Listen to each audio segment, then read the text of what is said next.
Hey guys, it's Miss Baxter here. I told you today in class that I would read Gloria, who might be my best friend, to you guys and record it. And I'm hoping that by doing this, you will either read the story yourself at night or watch the video and watch me read it to you, or you follow along and read the same words as I read. So before we get started, I'm going to introduce you to the author. Her name is Anne Cameron. It says, sitting in a restaurant eating ice cream is Anne Cameron's favorite way to write. She has written many books about Julian and Gloria, including Julian's Glorious Summer and Gloria's Way. Then we're going to meet the illustrator, Mike Reed. Remember, guys, the illustrator is the person that draws the picture. Mike Reed makes his home in Minnesota. There he teaches college art classes for students who want to learn how to use a computer to create artwork. And so this brings me to our story, Gloria, who might be my best friend.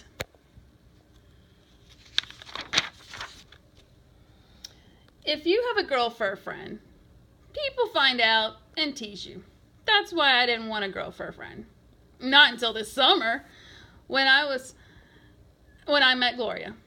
It happened one afternoon when I was walking down the street by myself. My mother was visiting a friend of hers, and Huey was visiting a friend of his. Huey's friend is 5, and so I think he's too young to play with.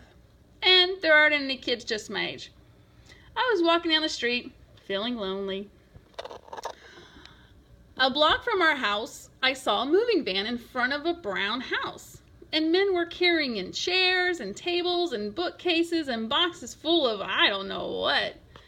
I watched for a while, and suddenly I heard a voice right behind me.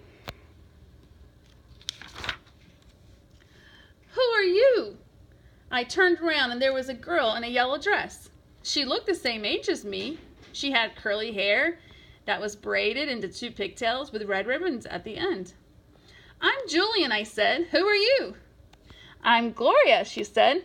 I come from Newport. Do you know where Newport is? I wasn't sure, but I didn't tell Gloria. It's a town on the ocean, I said. Right, Gloria said. Can you turn a cartwheel? She turned sideways herself and did 2 cartwheels on the grass. I had never tried a cartwheel before, but I tried to copy Gloria. My hands went down in the grass and my feet went up in the air and I fell over. I looked at Gloria to see if she was laughing at me. If she was laughing at me, I was going to go home and forget about her. But she just looked at me very seriously and said, "It takes practice." And then I liked her.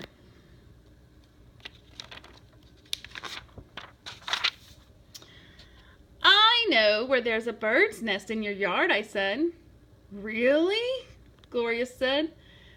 There weren't any trees in the yard or any birds where I lived before. I showed her where a robin lives and has eggs. Gloria stood up on a branch and looked in. The eggs were small and pale blue.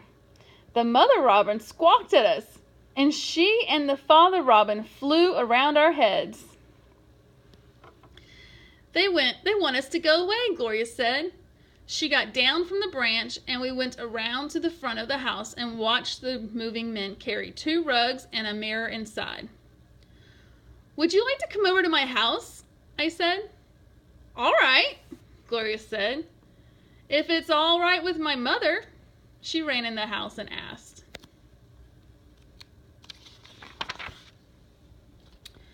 It was all right. So Gloria and I went to my house, and I showed her my room and my games and my rock collection, and then I made strawberry punch, and we sat at the kitchen table, and drank it. You have a red mustache on your mouth, Gloria said. You have a red mustache on your mouth, too, I said. Gloria giggled, and we licked off the mustaches with our tongues. I wish you'd live here a long time, I told Gloria. Gloria said, I wish I would too. I know the best way to make wishes, Gloria said. What's that? I asked. First, you make a kite. Do you know how to make one? Yes, I said, I know how. I know how to make good kites because my father taught me. We make them out of 2 crossed sticks and folded newspaper. All right, Gloria said. That's the first part of making wishes that come true.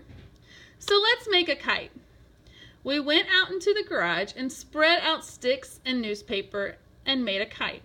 I fastened on the kite string and went to the closet and got some rags for the tail.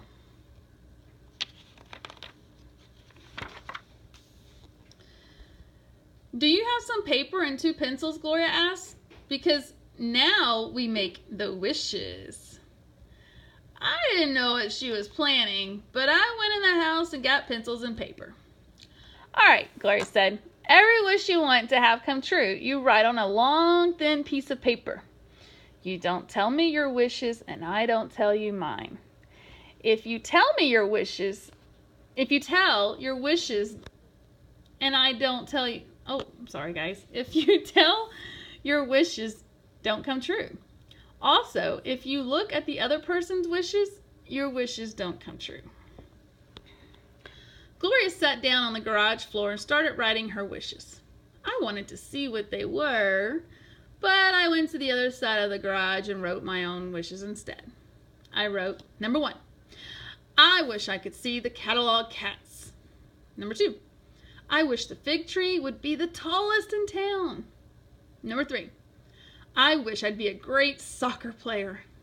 Number 4, I wish I could ride in an airplane. Number 5, I wish Gloria would stay here and be my best friend.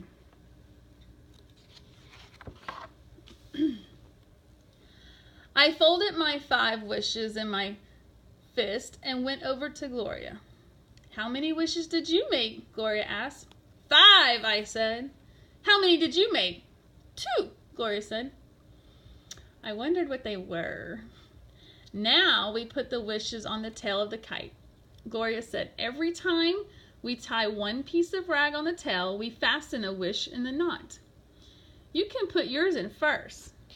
I fastened mine in, and then Gloria fastened in hers, and we carried the kite into the yard. You hold the tail, I told Gloria, and I'll pull. We ran through the backyard with the kite, past the garden and the fig tree, and went into the open field beyond our house. The kite started to rise. The tail jerked heavily like a long white snake. In a minute, the kite passed the roof of my house and was climbing toward the sun.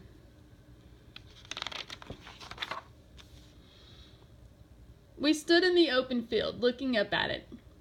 I was wishing I would get my wishes. I know it's going to work, Gloria said. How do you know? When we take the kite down, Gloria told me, there shouldn't be 1 wish in the tail. When the wind takes all your wishes, that's when you know it's going to work. The kite stayed up for a long time. We both held the string. The kite looked like a tiny black spot in the sun, and my neck got stiff from looking at it. Shall we pull it in? I asked. All right, Gloria said. So we drew the string in more and more until, like a tired bird, the kite fell at our feet.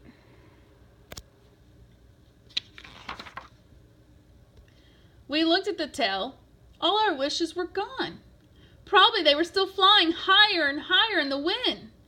Maybe I would see the catalog cats and get to be a good soccer player and have a ride in an airplane and the tallest fig tree in town.